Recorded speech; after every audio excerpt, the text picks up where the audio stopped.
हरिओम। सनातन podcast में आपका हार्दिक स्वागत है। आज हम जानेंगे नारद परिव्राजक उपनिषद। जी हरिओम। ये उपनिषद अथर्ववेद की शाखा से जुड़ा हुआ है और जो लगभग 20 संन्यास उपनिषद है ना, उनमें इसका एक खास स्थान है। नारद परिव्राजक, इसके नाम में ही परिव्राजक है। हाँ बिल्कुल। परिव्राजक मतलब घूमने वाला तपस्वी, ऐसा साधु जो एक जगह टिकता नहीं, निरंतर विचरण करता रहता है। और नारद नाम जुड़ा है तो जाहिर है देवर्षि नारद जी से संबंधित होगा। जी हाँ, ये उपनिषद मुख्य रूप से उन्हीं महान वैदिक ऋषि नारद की शिक्षाओं पर आधारित है। वो स्वयं भी एक आदर्श परिव्राजक सन्यासी माने जाते थे। अच्छा।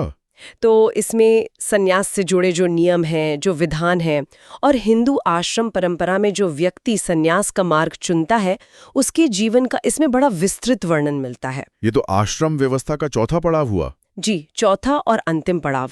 और कहते कि ये बाकी सन्यास उपनिषदों से काफी बड़ा भी है। हाँ, ये मैंने भी सुना है, काफी विस्तृत है।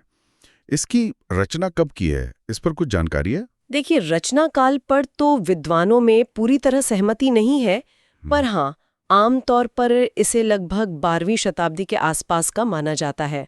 और ये अन्य सन्यास उपनिषदों की तुलना में काफी बड़ा है। और इसकी शुरुआत भी बड़ी सुंदर कथा से होती है। अच्छा, क्या कथा है? पवित्र नैमिषारण्य वन की बात है। वहां ऋषि मुनि तपस्या करते थे, यज्ञ करते थे। वहीं देवर्षि नारद गहरे ध्यान में बैठे थे। जी। तभी शौनक आदि कई जाने माने ऋषि उनके पास आए और उन्होंने बड़ी विनम्रता से पूछा, भगवान कृपा करके हमें मोक्ष का मार्ग बताइए, मतलब इस जन्म मृत्यु के बंधन से कैसे छूटें। और यहीं से उपनिषद का उपदेश शुरू होता है। तो नारद जी ने सबसे पहले क्या बताया? पहला उपदेश क्या था? नारद जी ने पहले उपदेश में बहुत स्पष्ट कर दिया कि मोक्ष कोई अचानक से मिलने वाली चीज नहीं है, ये जीवन को सही ढंग से जीने का नतीजा है। अच्छा।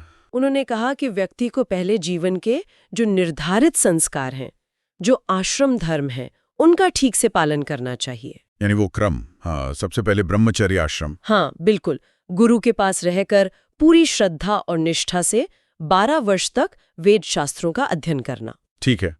फिर अगले 25 वर्ष गृहस्थाश्रम, अपने परिवार की, समाज की जो भी जिम्मेदारियां हैं उन्हें निभाना।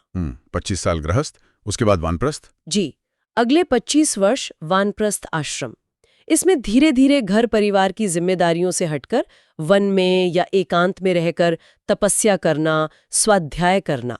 और फिर अंत में सन्यास। हाँ, पर अंत में भी तभी जब इन सारे अनुभवों से गुजरने के बाद व्यक्ति का मन एकदम शांत हो गया हो, किसी भी सांसारिक चीज या व्यक्ति में कोई मोह, कोई आसक्ति बाकी ना हो, किसी से कोई दुश्मनी, कोई वैर भाव ना हो, तब वो सन्यास का अधिकारी बनता है। बिल्कुल, तब वो सन्यास ले सकता है।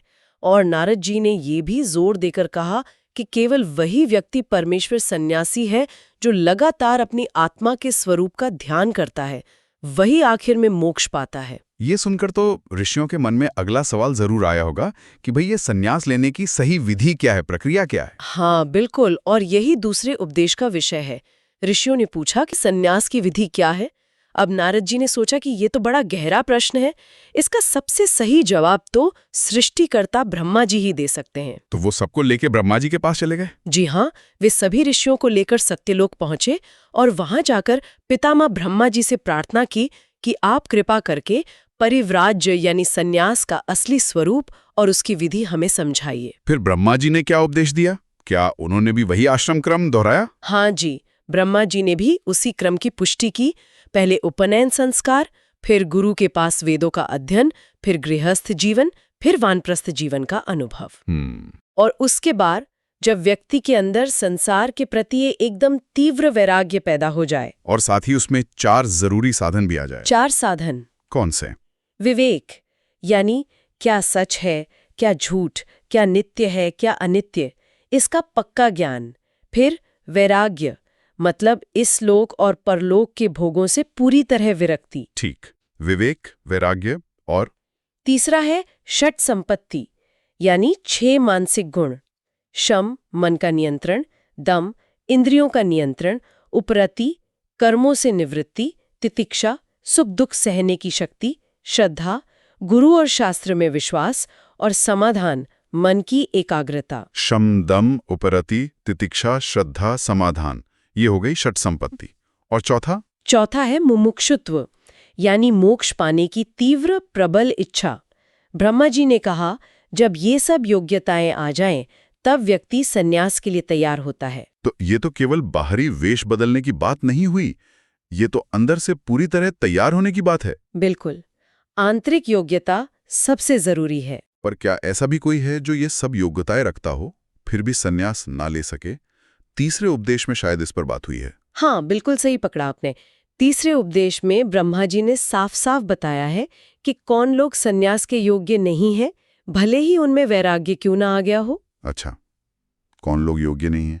जैसे कि नपुंसक व्यक्ति, या जिसे समाज ने बहिष्कृत कर दिया हो, कोई पापी हो, या जिसे कोई गंभीर शारीरिक विकलांगता हो, व्यभिचारी व्यक्ति या नाबालिग बच्चे। और एक बहुत महत्वपूर्ण बात, जो वेदों को ही न मानता हो, नास्तिक हो। ये तो स्पष्ट नियम है, लेकिन एक विशेष स्थिति भी है शायद, आतुर सन्यास। ये क्या चीज है? आतुर सन्यास, हाँ, ये एक तरह की विशेष छूट है। मान लीजिए कोई व्यक्ति बिल्कुल मरने वाला है, अंतिम सांसें ले रहा है जी, और उसकी सन्यास लेने की बहुत तीव्र इच्छा है जी। तो वो बिना किसी लंबे चौड़े कर्मकांड के केवल प्रेष मंत्र का उच्चारण करके सन्यास ले सकता है। प्रेष मंत्र वो क्या है? जैसे ओम भूव संन्यस्तम मया, इसका मतलब है मैंने भूलोक का त्याग कर दिया। वो मन में या बोलकर इसका उच्चारण कर ले तो उसका सन्यास माना जाएगा, उसके लिए पूरी प्रक्रिया की जरूरत नहीं। ये तो बड़ी करुणा की बात है। अच्छा, तो ये हुआ आतुर सन्यास। फिर जो ज्ञानपूर्वक सन्यास लेता है, जिसे विद्वत सन्यास कहते हैं, उसके क्या लक्षण बताए गए हैं? विद्वत सन्यासी वो है जिसे आत्मज्ञान हो गया है, ब्रह्म का ज्ञान हो चुका है, वो सारी इच्छाओं से मुक्त होता है, उसमें पूरा वैराग्य होता है, सबको समान दृष्टि से देखता है, और वो अंदर से भी और बाहर से भी पवित्र होता है, शांत, सत्य बोलने वाला, संतोषी, लोभ और दिखावे से बिल्कुल दूर, पाप से रहित। और एक बहुत सुंदर लक्षण बताया है, न तो उसे किसी से डर लगता है और न ही उसके कारण किसी और को डर लगता है। अभयम सर्वभूतेभ्यो दत्त्वा चरते। वाह, सब प्राणियों को अभय देकर विचरण करता है। ऐसे ज्ञानी सन्यासी का जीवन कैसा होता है? क्या वो बहुत सारी चीजें रखता है अपने पास? नहीं, बिल्कुल नहीं, एकदम न्यूनतम। बस एक कॉपिन यानी लंगूटी, एक कंथा यानी गुदरी या चादर, एक दंड और एक कमंडलू, और उसे अकेले ही विचरण करना चाहिए। उपनिषद कहता है कि अगर वो इन नियमों को तोड़ता है तो उसे दोष लगता है, नरकगामी होता है। इसके अलावा भी सन्यासी के आचरण के लिए बहुत सारे नियम बताए होंगे। जी हाँ, एक पूरी आचार संहिता दी गई है, जैसे 6 शत्रु, काम, क्रोध, लोभ, मोह, मद यानी अहंकार, और मात्सर्य यानी ईर्ष्या, इनका पूरी तरह से त्याग करना। ये तो बहुत कठिन है। हाँ, साधना का मार्ग है। फिर इंद्रियों पर पूरी विजय पाना, मन को वश में रखना, मान अपमान में एक जैसा रहना, बल्कि कहा है कि सम्मान से बचना और अपमान का स्वागत करना। अपमान का स्वागत? हाँ, ताकि अहंकार न बढ़े। हर हाल में सहनशील रहना, लगातार अपनी आत्मा में ही आनंद खोजना, उपनिषदों का अध्ययन करना, इस शरीर से मोह धीरे धीरे कम करना, अकेले रहना, दुनियादारी की बातों से दूर रहना और स्वाद के लिए भोजन नहीं करना, केवल शरीर चलाने के लिए। यहाँ एक बहुत बुनियादी सवाल उठता है, और शायद नारद जी ने भी ये पूछा होगा। ब्राह्मण के लिए शिखा रखना और यज्ञोपवीत पहनना अनिवार्य माना जाता है। सन्यासी तो इन दोनों का त्याग कर देता है, तो फिर वो ब्राह्मण कैसे रहा? बिल्कुल यही प्रश्न नारद जी ने ब्रह्मा जी से पूछा, और ब्रह्मा जी का उत्तर तो अद्भुत है। उन्होंने कहा, अस्य शिखा ज्ञानमयी ज्ञानमयो ह्यु उपवीतश्च। इसका क्या अर्थ हुआ? इसका अर्थ है, इस ज्ञानी सन्यासी के लिए उसका ज्ञान ही उसकी शिखा है और ज्ञान ही उसका यज्ञोपवीत है। ब्रह्मज्ञानी उसका सब कुछ है, उसे इन बाहरी चिन्हों की कोई जरूरत नहीं। वाह, ये तो बहुत ही गहरा अर्थ है। ज्ञान ही शिखा, ज्ञान ही यज्ञोपवीत। इसी उपदेश में अवधूत का भी वर्णन आता है। जी, अवधूत सन्यास की सबसे ऊंची अवस्था है। वो ऐसा परमहंस सन्यासी है जो समाज के या शास्त्रों के किसी नियम बंधन से पूरी तरह आजाद होता है।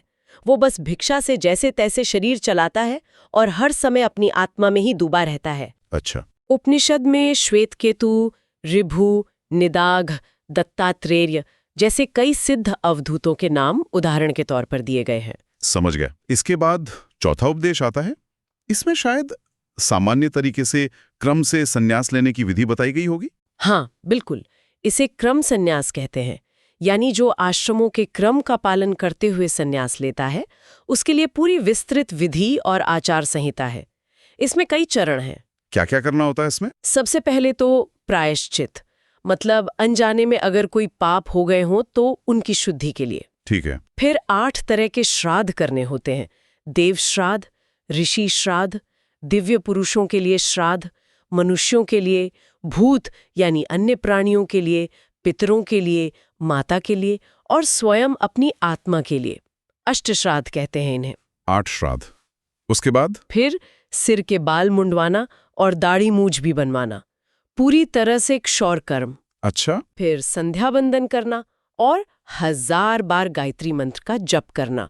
और अगर वो व्यक्ति पहले अग्निहोत्र करता रहा हो, यानी घर में वैदिक अग्नि रखता रहा हो, तो उसे अपनी तीनों अग्नियों का विधिपूर्वक विसर्जन करना होता है। इस क्रिया को विरजा होम कहते हैं। विरजा होम। और फिर वो मुख्य घोषणा। हाँ, फिर वो प्रैश मंत्र का उच्चारण करता है।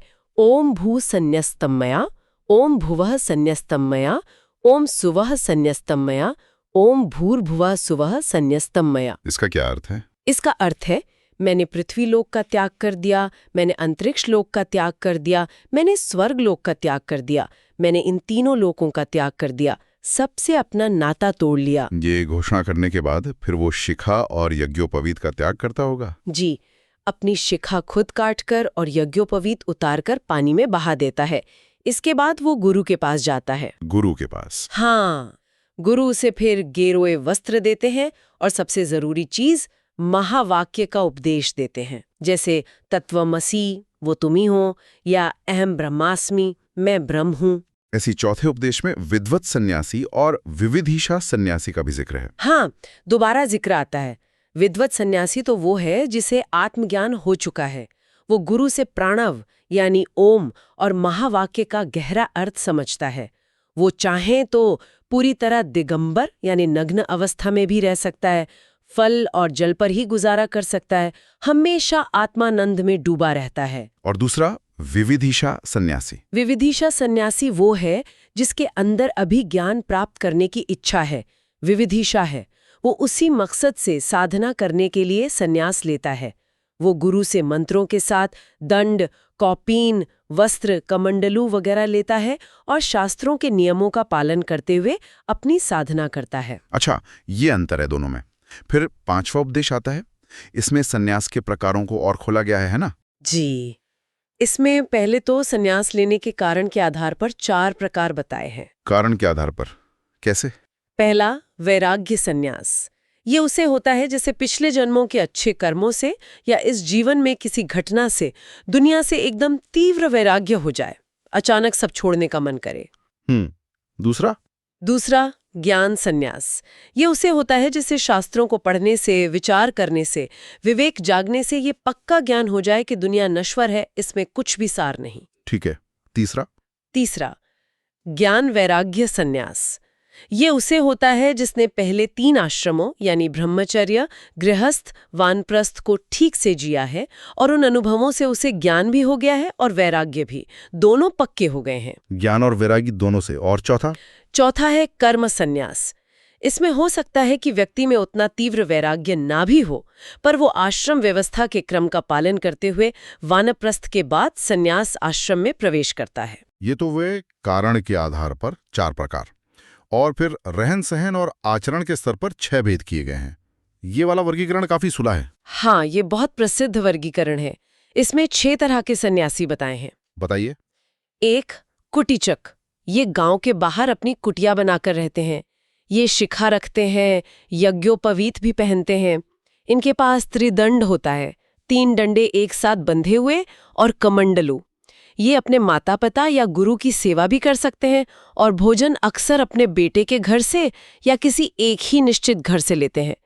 ये माथे पर सफेद खड़ा तिलक ऊर्ध्व पुंडर लगाते हैं। अच्छा, ये हुए कुटीचक। दूसरे? दूसरा, बहुदक। ये भी काफी कुछ कुटीचक जैसे ही होते हैं, पर ये भोजन एक घर से नहीं लेते। ये कई घरों से थोड़ी थोड़ी भिक्षा मांगते हैं। जैसे मधुमक्खी अलग अलग फूलों से रस लेती है ना, वैसे। इसे माधुकरी वृत्ति कहते हैं। ये माथे पर भस्म की 3 आड़ी रेखाएं त्रिपुंड्र लगाते हैं। कुटीचक और बहुदक तीसरे हाँ, शौपाय। हस ये जटा रखते हैं। माथे पर त्रिपुंड या ऊर्ध्वपुंड कुछ भी लगा सकते हैं। वस्त्र के नाम पर केवल कौपीन पहनते हैं। ये भिक्षा के लिए किसी खास नियम से बंधे नहीं होते, कहीं से भी ले लेते हैं। ये तीर्थ यात्राएं ज्यादा करते हैं। हंस। चौथे कौन है? हाँ। 4 परमहंस। ये शिखा और यज्ञोपवीत नहीं रखते। इनके पास केवल एक कौपीन, एक चादर और एक दंड, सिर्फ एक डंडा होता है। शरीर पर भस्म लगाते हैं। ये ज्यादा से ज्यादा 5 घरों से भिक्षा मांगते हैं, वो भी रात के समय। और भिक्षा पात्र में नहीं लेते, सीधे हाथ में लेकर ही भोजन कर लेते हैं। इनमें वैराग्य बहुत ही तीव्र होता है। परमहंस। इसके बाद 5 तुर्यातीत। ये अक्सर नग्न ही रहते हैं या बस एक कौपीन पहनते हैं। इन्हें अपने शरीर की सुधि नहीं रहती, जैसे कोई शव पड़ा हो। कोई बिना मांगे कुछ दे दे तो खा लेते हैं, या ज्यादा से ज्यादा 3 घरों से भिक्षा लेते हैं। ये गोमुख वृत्ति भी अपना सकते हैं, मतलब केवल फल खाकर रहना। तुर्यातीत। और छठे 6 अवधूत। ये सबसे ऊंची श्रेणी है। ये हर तरह के नियम से परे होते हैं। किसी भी वर्ण के व्यक्ति से भिक्षा ले सकते हैं। अजगर की तरह एक ही जगह पड़े रहते हैं, जो मिल गया उसी से निर्वाह कर लिया, अजगर वृत्ति। ये हर समय बस अपनी आत्मा में ही मग्न रहते हैं। कुटीचक, बहुदक, हंस, परमहंस, तुर्यातीत, अवधूत। वाह, सन्यास के अंदर भी कितनी श्रेणियां हैं। अच्छा, वो आतुर सन्यास वाली बात, अगर कोई आतुर सन्यास ले ले और फिर ठीक हो जाए, बच जाए तो उपनिषद कहता है कि उसे फिर ठीक तरीके से विधि पूर्वक क्रम संन्यास लेना चाहिए, उसे अधूरा नहीं छोड़ना चाहिए। किसी 5वें उपदेश में भिक्षा के सामान्य नियम क्या हैं, मरने के बाद इन अलग अलग तरह के सन्यासियों की गति क्या होती है, कौन किस लोक में जाता है, ब्रह्म का ध्यान कैसे करें, मठों में रहने वाले सन्यासियों में अगर अनुशासनहीनता आ जाए तो उसके क्या बुरे परिणाम होते हैं, आत्मसंयम कितना जरूरी है, शरीर चलाने के अलावा बाकी सारे कर्म छोड़ देने चाहिए और सब प्राणियों में ईश्वर को देखने की कोशिश करनी चाहिए। ऐसी कई और बातें भी बताई गई हैं। काफी विस्तृत है ये उपदेश। फिर छठा उपदेश आता है। इसमें शायद मुक्ति की प्रक्रिया पर बात होती है। नारद जी पूछते हैं कि जो विद्वत सन्यासी आत्मा में स्थित है वो मुक्त कैसे होता है। हाँ, और ब्रह्मा जी इसका जवाब बड़े सुंदर, मतलब प्रतीकात्मक ढंग से देते हैं। वो बताते हैं कि विद्वत सन्यासी के लिए उसका ज्ञान ही उसका शरीर है, वैराग्य ही उसके प्राण है, शांति और इंद्रिय निग्रह दांति ही उसकी आंखें हैं, मन ही मुख है, बुद्धि ही कला है। इस तरह से वो उसके अंदरूनी बदलाव को दिखाते हैं। ये तो बहुत काव्यात्मक वर्णन है। और चेतना की जो सबसे ऊंची अवस्था है, तुर्यातीत अवस्था, उस तक कैसे पहुंचा जाए? उसका उपाय बताया है हंस मंत्र का जप। वो मंत्र है सोहम। सोहम यानी वह मैं हूं।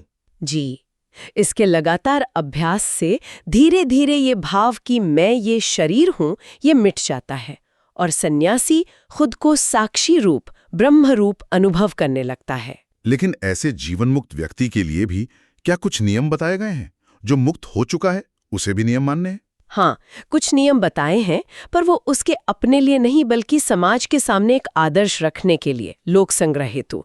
जैसे इंद्रियों को काबू में रखना, हल्का भोजन करना, लगातार ब्रह्म का चिंतन करते रहना, दुनिया के कर्म कांडों में हिस्सा ना लेना, और जब बाकी सब लोग भोजन कर चुके उसके बाद ही भिक्षा के लिए जाना। अच्छा, यहीं पर अतिवर्णाश्रमी का विचार भी आता है कि ऐसा ज्ञानी सन्यासी जो है वो वर्ण, ब्राह्मण, क्षत्रिय आदि और आश्रम, ब्रह्मचर्य, गृहस्थ आदि की सामाजिक सीमाओं से ऊपर उठ जाता है। वो इन सब से परे है। 7वां उपदेश, इसमें यति यानी सन्यासी के लिए और भी नियम विस्तार से दिए गए लगते हैं। जी बिल्कुल, जैसे कि सन्यासी को साल के 8 महीने घूमते रहना चाहिए, भ्रमण करना चाहिए, और वर्षा ऋतु के जो 4 महीने हैं चातुर्मास, उनमें एक ही स्थान पर रुकना चाहिए। और जहां तक हो सके अकेले रहना चाहिए। हाँ, अकेले रहना, मन से, वचन से, कर्म से किसी को भी कष्ट नहीं देना, यानी अहिंसा का पालन। भिक्षा में केवल उतना ही सादा भोजन लेना जिससे शरीर टिका रहे। सोना चांदी, अच्छी खुशबू वाली चीजें, आरामदायक बिस्तर, ये सब जो विलासिता की चीजें हैं, उन्हें जहर के समान समझना और त्याग देना। और अपने पुराने घर, रिश्तेदार या वो जगह जहां वो पहले रहता था, उनसे दूर रहना। जी हाँ, उनसे दूरी बनाए रखना। जो 6 भीतरी शत्रु हैं, काम, क्रोध वगैरह, उनको दबा कर रखना। सब प्राणियों में अपनी ही आत्मा को देखना और जब तक प्रारब्ध कर्म खत्म नहीं होते तब तक धैर्य के साथ आत्मा का चिंतन करते रहना। इसमें वो जो 6 प्रकार के सन्यासी थे, कुटीचक से लेके अवधूत तक, उनके लिए स्नान, तिलक, मुंडन, भोजन, वस्त्र, पूजा, मंत्र जप वगैरह के खास नियम भी फिर से बताए गए हैं। हाँ, उनके जो विशेष आचार हैं उनका फिर से संक्षेप में उल्लेख है। और साथ ही ज्ञान पाने के जो 3 कदम है, श्रवण, गुरु से सुनना, मनन, उस पर तर्क से विचार करना, और निधिध्यासन, ध्यान लगाकर उसका अनुभव करना, इन पर भी जोर दिया गया है। अब आता है 8वां उपदेश। ये तो बहुत ही महत्वपूर्ण लगता है क्योंकि इसमें नारद जी संसार तारक मंत्र के बारे में पूछते हैं, वो मंत्र जो इस भवसागर से पार लगा दे। हाँ, ये बहुत ही गूढ़ उपदेश है और ब्रह्मा जी बताते हैं कि वो संसार तारक मंत्र है प्रणव, यानी ओंकार, ओम। ओम जी, और फिर वो ओम का बहुत ही गहरा और विस्तृत विश्लेषण करते हैं। किस तरह का विश्लेषण? वो प्रणव के व्यष्टि रूप, यानी जो हमारी व्यक्तिगत चेतना से जुड़ा है, और समष्टि रूप, जो पूरी ब्रह्मांडीय चेतना से जुड़ा है, के बारे में बताते हैं। फिर उसके संहार करने वाले और सृष्टि करने वाले पहलुओं के बारे में, उसके आंतरिक रूप अंतःप्रणव और बाहरी रूप के बारे में, और फिर ब्रह्म प्रणव, अर्धमात्रा प्रणव, ऐसे 8 प्रकार के प्रणव का वर्णन करते हैं।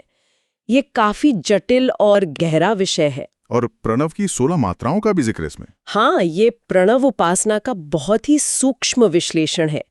अकार, उकार, मकार, फिर अर्धमात्रा, नाद, बिंदु, कला, कलातीत, ऐसे करते करते 16 अवस्थाएं या स्तर बताए गए हैं। ये वो अवस्थाएं हैं जो ध्यान की बहुत गहरी स्थिति में अनुभव होती हैं और हमारी चेतना के अलग अलग स्तरों को दिखाती हैं। ये असल में समाधि की अवस्थाओं से जुड़ा हुआ विषय है। अच्छा, और फिर ब्रह्म का ध्यान कैसे करें, इसकी विधि भी बताई गई? जी, उस पर ब्रह्म का ध्यान कैसे करें जो सबका आधार है, जो खुद ही प्रकाश का स्रोत है, जो सबका स्वामी है, जो सारे देवताओं और सारे शास्त्रों का सार है। साथ ही चेतना की जो 4 अवस्थाएं हैं, जागृत, जागना, स्वप्न, सपना देखना, सुषुप्ति, गहरी नींद, और तुरीय, इन तीनों से परे साक्षी अवस्था, उनका भी वर्णन है, जैसा कि मांडुक्य उपनिषद में मिलता है। और ये बताया है कि आत्मा असल में तुरीय स्वरूप ही है। और फिर आता है 9वां और अंतिम उपदेश। इसमें ब्रह्म के स्वरूप का सार बताया गया है। बिल्कुल, इसमें दूसरे मुख्य उपनिषदों के श्लोकों को ही उद्धृत किया गया है और उनके हवाले से ब्रह्म के अद्वैत, निराकार, सर्वव्यापी स्वरूप का वर्णन किया गया है। ये कहा गया है कि जिसे ब्रह्म का ज्ञान हो जाता है, उसका चरित्र अपने आप ही सबसे ऊंचा हो जाता है। ऐसा ज्ञानी जब शरीर छोड़ता है तो तुरंत मुक्त हो जाता है, उसे फिर से जन्म नहीं लेना पड़ता। यहाँ फिर से परिव्राट यानी सन्यासी के आदर्श को दोहराया गया है। हाँ, कि वो जीवन मुक्त है, जिसका ये निश्चय पक्का हो गया है कि अहम ब्रह्मास्मि, मैं ही ब्रह्म हूँ, और जो लगातार ओंकार का ध्यान करता है, वो स्थूल शरीर, सूक्ष्म शरीर और कारण शरीर, इन तीनों शरीरों के बंधन से मुक्त होकर परम पद को पा लेता है। तो उपनिषद का अंतिम संदेश क्या है, सार क्या है? अंतिम सत्य यही बताया गया है कि आत्मा ही ब्रह्म है। जब कोई इस एकता को जान लेता है, देख लेता है, तो उसके लिए न कोई शोक रहता है, न कोई मोह। वो आत्मा अणु से भी सूक्ष्म है और महान से भी महान है। उसे जानने वाला मृत्यु के पार चला जाता है और कोई दूसरा रास्ता है ही नहीं। मुक्ति का मार्ग केवल आत्मज्ञान और तपस्या ही है। यही उस परम पद तक पहुंचने के साधन है। उपनिषद कहता है कि वही विष्णु का परम पद है, परम धाम है, जहां पहुंचकर योगी फिर वापस नहीं लौटते, जहां न सूरज चमकता है, न चांद, न आग। वही कैवल्य है, वही परम शांति है। तो हमें आशा है कि आपको हमारी आज की चर्चा पसंद आई होगी। सनातन धर्म से संबंधित ऐसी ही और चर्चाओं के लिए हमारे चैनल को अवश्य सदस्यता लें। धन्यवाद। जय श्री राम।